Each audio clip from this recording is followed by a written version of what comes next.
इतना प्यार बटोरा इन्होंने बार बार बार बार बातों बातों में पंकज पंकज पंकज।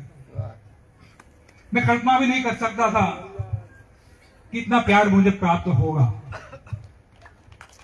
तो मैं अपने आप को पूछ रहा था कि स्थिति क्यों निर्माण हुई। कल मैं अयोध्या था, अयोध्या से सीधा मैं यहां आया जिनसे कोई परिचय नहीं था।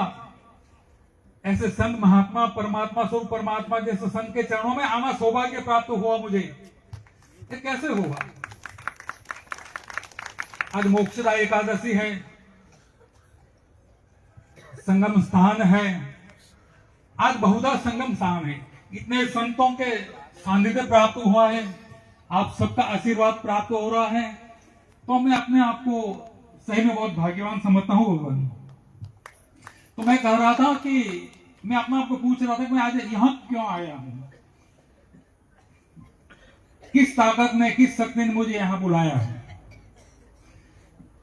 भगवान मुझे स्मरण हो रहा है कुछ साल पहले, ये आश्रम से मैं पहले से जुड़ा हूं, बापू से जुड़ा हुआ हूं, क्योंकि हम एक ही परिवार से एक ही संप्रदाय से आ रहे हैं।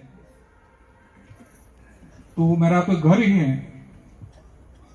तो सौभाग्य से एक बार नवरात्रि में 9 दिन इसी आश्रम में रहकर इसी महाराज जी के सानिध्य में अनुष्ठान करने का सौभाग्य प्राप्त हुआ था। एक ये भी कारण है, दूसरा ये भी कारण है कि परमात्मा चाहते हैं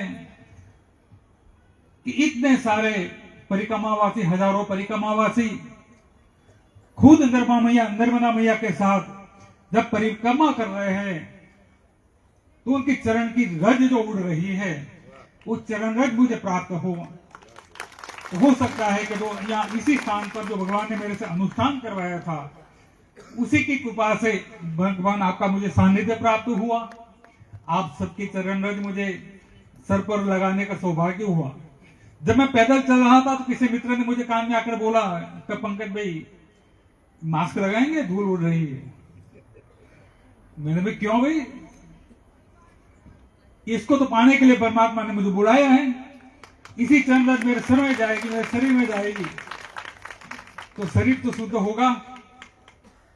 तो आप लोगों ने आज मेरे पर बहुत बहुत कृपा की है, इसके लिए मैं आपको साधुवाद देता हूं। वो परमात्मा आपके शरणों में मेरी बार बार कोटि कोटि प्रार्थना है, ऐसे हैं आप इस बेटे पर अनुग्रह बनाए रखें, हमारे पूरे परिवार पर आपका आशीर्वाद बना रहे हैं। फिर से आपके चरणों में कोटि कोटि प्रणाम करता हूं भगवान। या मंचस्थ सभी संतों को भी मैं कोटि कोटि दंडवत प्रणाम करता हूं।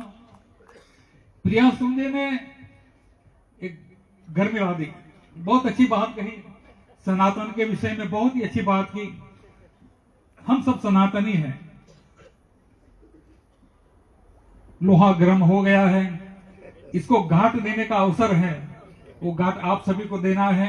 हमें एकजुट रहना है, देश के लिए काम करना है, देश को किस प्रकार से हमारा देश तरक्की करे इसी दिशा में हमें सोचना है, इसी दिशा में कार्य करना है। और मां नर्मदा जब चल रही है तो एक निश्चित उसका मार्ग है, उसी रूट पर चल रही है। लेकिन आप लोग नर्मदा के तट पर गांव गांव होते हुए चल रहे हैं।